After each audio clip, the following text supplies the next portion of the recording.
Bonjour à tous et bienvenue pour ce nouveau numéro d'Histodar. Certaines catastrophes maritimes sont restées célèbres dans l'histoire par leur grand nombre de victimes. Parmi celles-ci, le paquebot Lusitania torpillé en 1915 et bien sûr le Titanic heurtant un iceberg en 1912. Le naufrage de la Méduse n'entre pas dans cette catégorie. Mais s'il a marqué les esprits, c'est pour ces circonstances particulièrement horribles. Alors, accompagnons cette frégate vers son destin tragique qu'immortalisa Théodore Géricault dans son célèbre tableau Le radeau de la Méduse.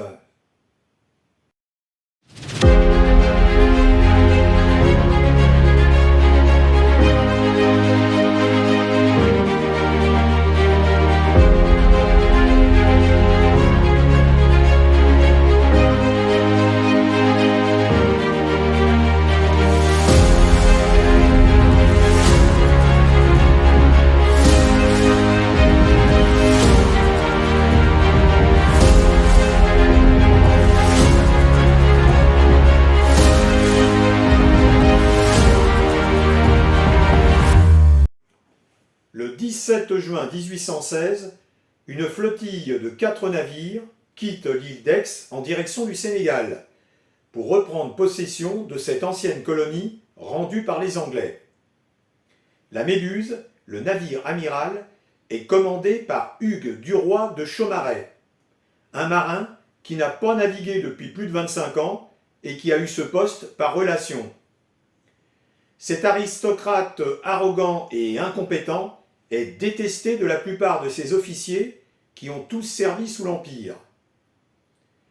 400 personnes embarquent à bord, comprenant marins, soldats, colons et le nouveau gouverneur.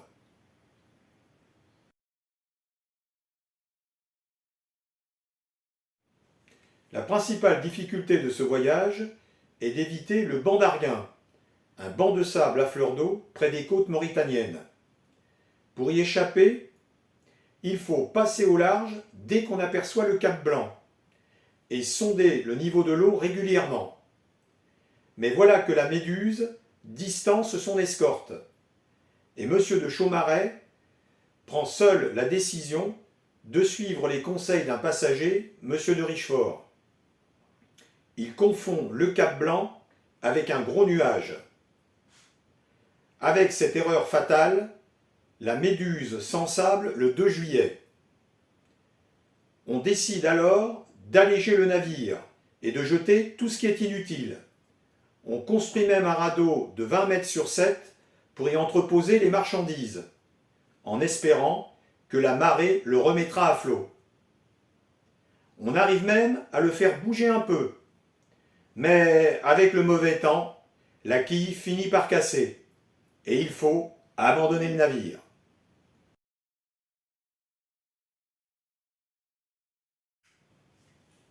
En prévision, 5 canots et une chaloupe avaient été mis à la mer, avec une liste secrète de ceux qui pourraient y monter. Le commandant et les notables, bien sûr. Pour les autres, ils doivent se contenter du radeau, qu'ils vont surnommer la machine. 150 personnes s'y entassent et avec le poids, ils ont de l'eau jusqu'aux genoux, voire même à la ceinture. Ils ne peuvent ni se coucher, ni même s'asseoir, et sont agglutinés les uns contre les autres. Pour les rassurer, on leur a dit qu'un filin les relierait aux autres canots. Mais volontairement ou pas, ce filin est coupé, et nos naufragés se retrouvent livrés à eux-mêmes.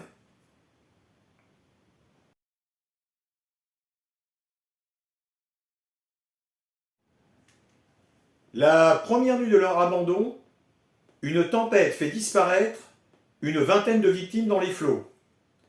Le second jour, c'est encore pire. Une mutinerie éclate. Des soldats s'enivrent avec le vin contenu dans les tonneaux du bord. Sous l'effet de l'alcool et du désespoir, ils tentent de démanteler le radeau. Un combat s'engage avec les officiers qui sont les seuls à être armés. on va dénombrer une soixantaine de victimes suite à cet affrontement.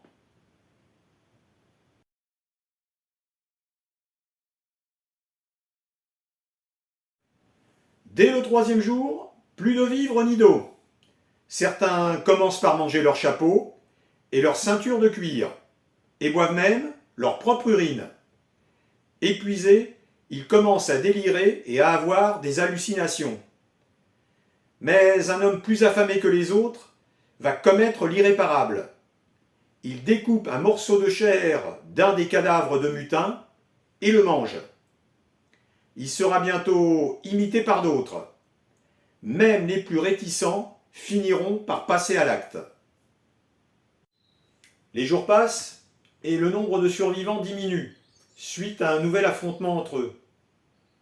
Les morts et les malades sont jetés à la mer. On envoie même une femme rejoindre son mari malade pour faire plus de place. Enfin, le 13e jour, après toutes ces épreuves, une voile paraît à l'horizon. C'est l'Argus, un des bateaux de l'escorte. Quand il recueille les survivants, ils ne sont plus que 15. Et ceux qui étaient dans les canots, ils vont atteindre les côtes africaines. Enfin, pas tous.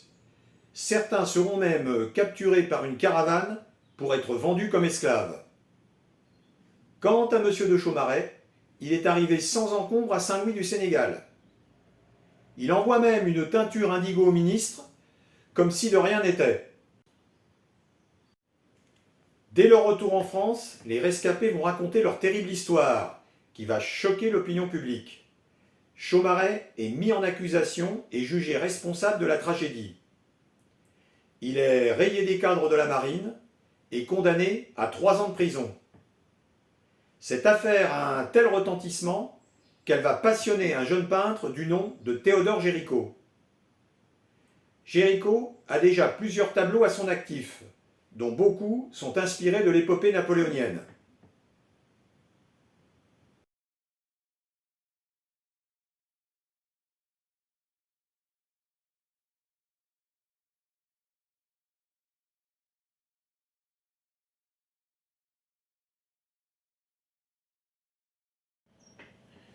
C'est en 1818 qu'il va entreprendre ce qui est considéré comme son chef-d'œuvre. Il va mener un véritable travail d'enquêteur et de préparation donc pour le réaliser.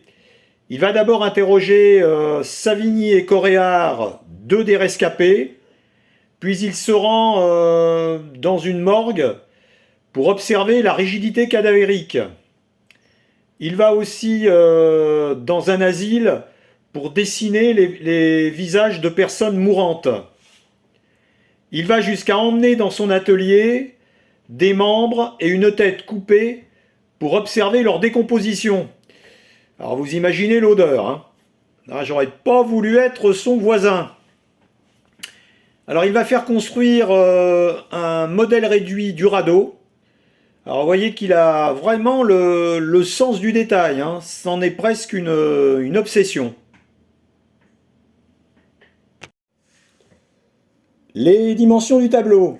Donc 4,91 m sur 7,16 m. Tableau de style romantique.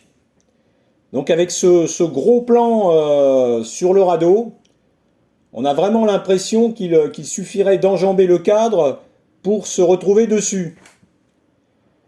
Alors au départ, il avait envisagé plusieurs thèmes pour ce sujet.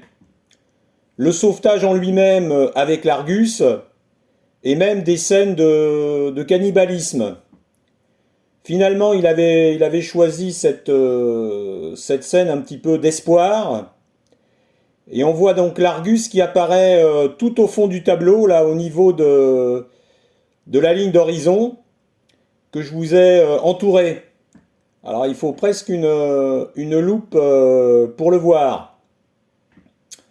Alors sur le radeau, on a l'impression de voir des personnages de tragédie antique.